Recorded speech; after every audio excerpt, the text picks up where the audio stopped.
Hi everybody, I just wanted to welcome you to today's video. Today I will be talking about how my life changed this past year under confinement, because of everything that's going on in the world. Today, March 16th, marks a year since I went into quarantine, and my life could not look any more different. And it's not just because of everything that happened, but a lot of the things that I learned and how my life and everybody's life got, flipped. But anyway, today I will tell you guys the story about how that happened, why that happened, and where I am today. And I will also be sharing a special surprise for the coming projects and things that I will be doing this next month.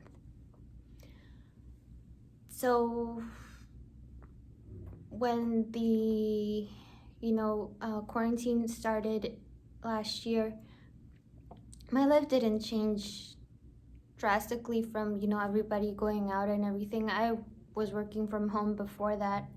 I was living at my mom's, and life didn't look that different, so I didn't immediately react, which was kind of my MO back then. I didn't react, and I was stuck for past 5 years doing things that I didn't want to do, trying new jobs that I didn't want to be doing because I was following other people's opinions of what my life should look like, and it wasn't working out for me. So, at the beginning, I was looking at how to deal, and then in April, something really tragic happened in my family. One of my family members got really sick with, and he was in the hospital, and we didn't know what to do. And nobody knew what to do. It was a shock to all of us. And then, I don't know why, but I couldn't paint. And I couldn't paint people, which is one of the things that I've always loved to do. I was kind of obsessed as a kid. But humanity and everything that was going on was just too much. And I turned to painting flowers because for some reason that calmed me. And I started painting, the lotus flower, because it has a beautiful symbology that deals with rebirth and regeneration and enlightenment. And I think all of us went through a transformation, and the world was self-regenerating. I did a video in my Instagram about this with a poem that I dedicated to everybody sometime in May or something of last year, where I also share another really tough story in my life.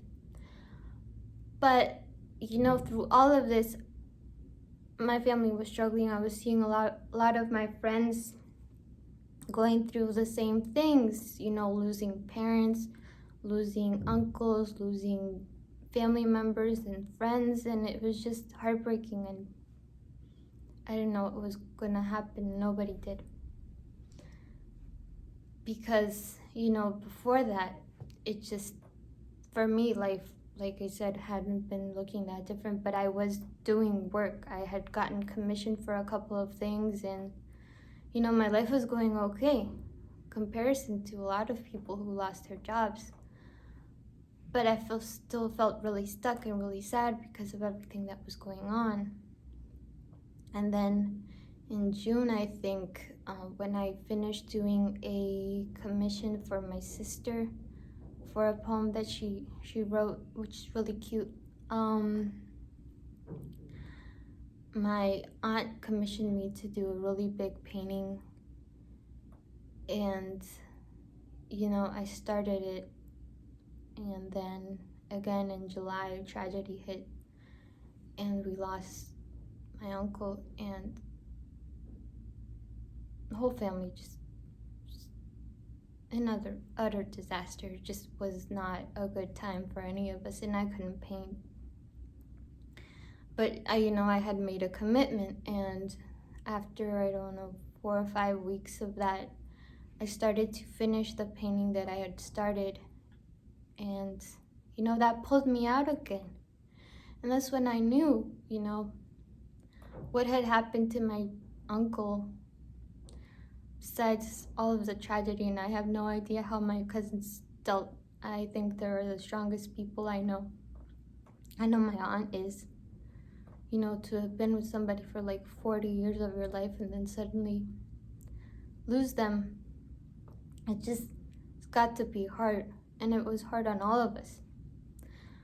But, I thought, if this was a moment in life to teach me anything, it was that I need to do what I love.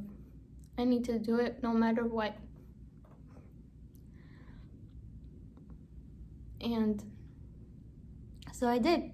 And my life completely turned on its head. I did like 3 online courses of like,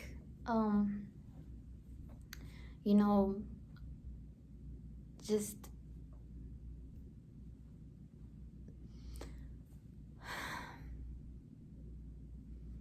a lot of courses on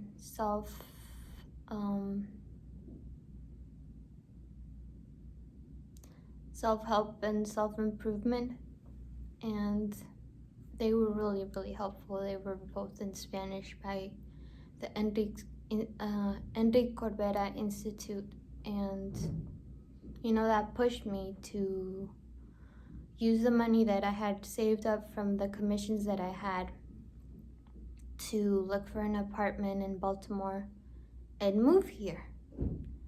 And let me tell you, it was hard. It was really, really hard. It was something I hadn't done before. But I knew that this had a bigger purpose. It had a bigger purpose for me because it meant following my passion. It meant doing something that I had always, put in the corner, kind of ignored, did occasionally, because after the How I series here, I really didn't find an avenue to exhibit the stuff that I liked doing, the stuff that I liked painting. So anyway, that's primarily how my life changed. I learned how to say screw it to anybody who doesn't believe that an art career is gonna take me anywhere, because I've seen other people do it. Changed my life, and now it's about to change again, because that means that I opened my store online and all of that. But today I want to challenge myself even more. And I want you guys to follow along. I will be starting my 30-day challenge of drawing portraits again, because I want to paint them again. And then I will have a surprise giveaway at the end of the month, or towards the end of the month, to some lucky subscribers, and I will let you guys know. But that means that you guys will have to follow along. I will try to make videos about my progress throughout the week. If you guys want to follow more of what I do, though, I do post regularly on Instagram. So hope you guys take care. I hope you guys follow your passion. If nothing else, you learned from this and from all of this craziness that is still going on in the world. And I love you. Take care. Stay safe. And I'll see you next time. Don't forget to subscribe.